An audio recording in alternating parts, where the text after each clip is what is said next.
అండి. ఫస్ట్ అయితే నెయ్యి వేసుకుంటాను. ఇది మీకు కామన్. ఇదేం పచ్చడి అనుకుంటున్నారు? సో మీకు కష్టం లేండి, నేను చెప్పేస్తాను. నేను చాలా పచ్చళ్ళు, ఎన్ని పచ్చళ్ళు నేను షేర్ చేశానంటే యూట్యూబ్లో మీరు చూసుకోవచ్చు. ఎన్నో రకాల టమాటా పచ్చళ్ళు కానీ రకరకాలు నేను షేర్ చేశాను. అల్ల పచ్చడిని కానీ, ఆవకాయని కానీ, బద్దలని కానీ ఎన్నో పచ్చళ్ళు నేను షేర్ చేశాను. ఇవాళ మాత్రం నేను మీకు షేర్ చేసేది ఏంటంటే బత్తాయి మనం తెచ్చుకుంటూ ఉంటాం. మనకి ఎక్కడికైనా వెళ్ళినప్పుడు ఫంక్షన్స్కి కానీ పసుపు బొట్టు ఇచ్చినప్పుడు మన కవర్లో బత్తాయి పళ్ళు ఉంటాయి కదా. ఆ బత్తాయి పళ్ళని మనం తినేవాళ్ళు తింటారు, తినని వాళ్ళు అలా వదిలేస్తూ ఉంటారు. అవి ఎండిపోయి పాడైపోయే బదులు వాటిల్ని మనం ఇలా పచ్చడిగా చేసేసుకోవచ్చు.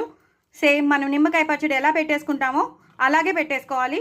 బట్ హ్యాపీగా వాటిల్ని తొనలు తీసేసి సగం కట్ చేసేసి వాటి మీద చక్కగా ఉప్పు, కారం, ఆవపొడి, ఆవాల మెంతుల పొడి వేసేసి తగినంత పోపు వేసేయడమే. చక్కగా నూనె వేసేసి అప్పుడు పోపు వేయాలి.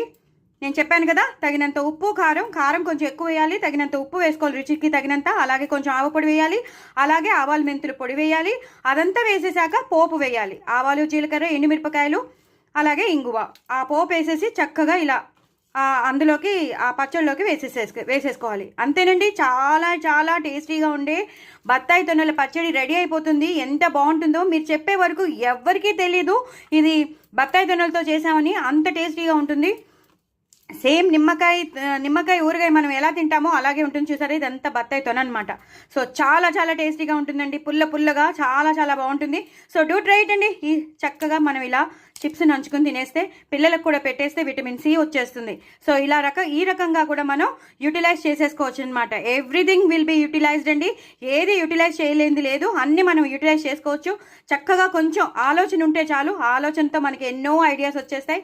సో డూ ట్రై ఇట్ అండి. నా ఛానల్ మాత్రం సబ్స్క్రైబ్ చేసుకోవడం అస్సలు మర్చిపోద్దండి. బట్ వెరీ టేస్టీ బత్తాయి తొనల పచ్చడి నిజంగా మీరు ట్రై చేయండి. నాకు కామెంట్ బాక్స్లో పెట్టండి. బాయ్ అండి.